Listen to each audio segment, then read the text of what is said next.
The Flyers lose this one to the Winnipeg Jets 5-2. Welcome into Postgame Live, presented by Curado Insurance. Al Morgani, Ashlyn Sullivan, here with you, coming off all the emotion, all the momentum from the home opener just a couple days ago where they beat the Stanley Cup champion Florida Panthers. Frankly, this game just looked like not the night for the Flyers. They kept pace of play. They were in it, not enough offense, but just looked like they never were going to win this game.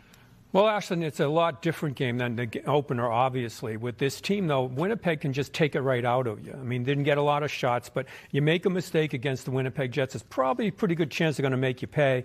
You don't take advantage of some opportunities that you have, maybe one goal you want back. You add that all together against a team like Winnipeg, you're going to be behind for the majority of the game. And to top it all off, they've got a world-class goaltender. So if you're chasing anything here, it's like a dog chasing a car. Even if you catch up to it, not good things going to happen. That's a great analogy, and especially when we take a look at the goals that Sam Ersson gave up in this game. Winnipeg Jets, a very disciplined team, a very deep team. They can beat you in a couple of ways. You look at even Mark Scheifele, 2 goals tonight. But Rick Tocchet said it this morning, if you give up mistakes against this team, they're going to make you pay. And basically every goal stems from that.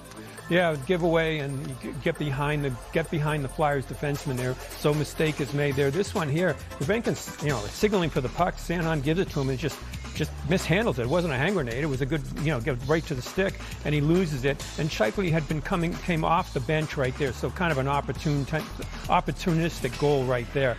And then you can't blame a goaltender if a goal goes off 2 players in front of you. It's like, billiards there in front. So, Ersson, who I thought could have had one of Scheifele's maybe, but, the one that goes off a couple of players, that's a pretty tough ask right there. So they'd had superior goaltending the first few games here. This one, really only one, I think you can blame the goaltender and say, even that, you've got a guy that scored all the time. Right. I mean, it's a real, it's a guy that I thought maybe the goaltender, Ersson's thinking he's going to go wide or whatever, and it just beats him. Right, especially when you look at this Winnipeg Jets team. They frankly, even with a limited shot amount, they only had 15 shots in this game. 5 of those goals. The Flyers outshoot this team 17-15. I think the moral of the story here is, I know people are going to say, well, Sam Ersson gave up too many goals. There was not a lot of offense. There was not near enough offense to make this game interesting, especially when you're coming off a game on Monday where you scored 5 goals. Absolutely. That's why you have to take advantage of those opportunities. We're going to break down what the power play looked like, later in the show here. But if you can get those, we talk about it year after year. Even if we're going to say it looks better, but that's where you can really get that game much closer and stay in contact, take advantage of things like that. Forster, I thought, was strong throughout the game. You have to live with some young guys' mistakes. Gurbenkin, I thought, made a couple of mistakes. Luchenko, to try to keep it in. But if you're going to develop players, they've got to be on the ice at critical times there. And they paid the price for a couple of mistakes that some young players made. Right. You could almost see this coming because Rick Tocchet did warn us that this was going to be a learning moment for this team going against this tough schedule early in the season. He wants to see guys play. He wants to give them opportunities. I'm sure he's telling guys in the locker room right now to keep your head up because there were some positives. But as a whole, the Gurbenkins and the younger players, the Michkovs even. Michkov's a roller coaster right now. We saw a positive with the goal.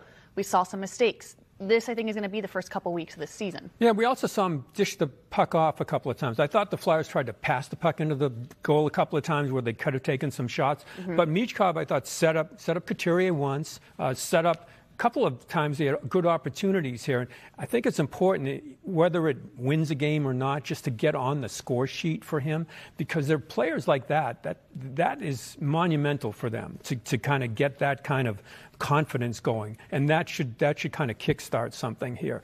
It's a big ask to carry a team, like everybody's looking late in the game. But I did like the fact that when they got down late in the game, there now are combinations that Tocchet can throw together and say, you know what, here we go. This is the house. We're playing the house. We're playing everything here. So you put Zegras out, put Michkov out, you put Konechny out. I mean, you now have, I think, a lot of possibilities, far more than previously. And, the way Tippett's playing also. So even though it looked like large period of time, Winnipeg's carrying the play, Winnipeg's possessing the puck, You have those players now. I think it's just the beginning of this where you think, you know what, we've got guys no matter what the score in this third period, and they're not just washing machines where you work, guys that can finish here. That's what we're looking for, Zegras, things like that late in the game. That step up into big moments, and I think especially when you look at that third period, the saying, keep your foot on the gas, I thought the Flyers did the opposite of that in the third period. They didn't have a shot until 5 minutes left to play in this game. So you get this surge of momentum. You get a goal, Owen Tippett, for example, and then the Winnipeg Jets come back and score moments later, and it's like all the momentum in the building is immediately gone. Yeah, that was, and you know, coming in, one of the things was let's not take penalties. So they don't take many, but then you take one, and boy, boom, right there. There were a couple of killer goals in this. The double deflection off the two players, a couple of, you know, right after the Flyers score. So those were difficult to overcome. They didn't slump their shoulders and like surrender anything in this. But boy, you give Winnipeg second life like that. That's a tough ask because they come in the third period. They're basically going to, you know, throw a plastic bag over your head. They're not going to let you have anything. Yeah. But you managed to earn some yardage in this. Yes, and they definitely capitalized on those mistakes, the Winnipeg Jets, as the Flyers lose to them 5-2. Owen Tippett, one of those goals for the Flyers. Let's go downstairs and hear from Owen Tippett in the Flyers locker room. Owen, Rick Tocchet this morning was saying that's a team that can kind of make a team pay when there's mistakes. Do you feel like you guys didn't play the cleanest game tonight? Yeah, I think it just comes down to execution. I don't think they did anything special. Yeah, I think it just comes down to execution, and they buried on their chances, and we didn't.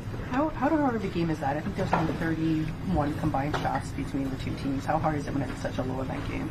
Yeah, it's tough. You know, not a whole lot of energy in the building from either team, or but you know that's going to happen. You're going to go to rinks, and there's going to be games like that. It's a long season, so I think you just have to find a way to, you know, figure out when things aren't going your way and try and put games together. Does Winnipeg do anything to kind of keep games low event like that?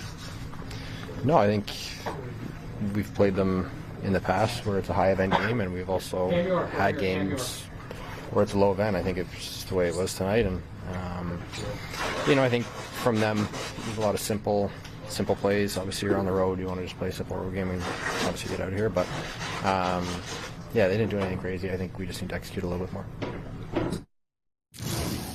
The Flyers lose this one 5-2 to the Winnipeg Jets. Stay with us here, Postgame Live, presented by Curado Insurance. Hearing from Cam York, his first game back, coming up next.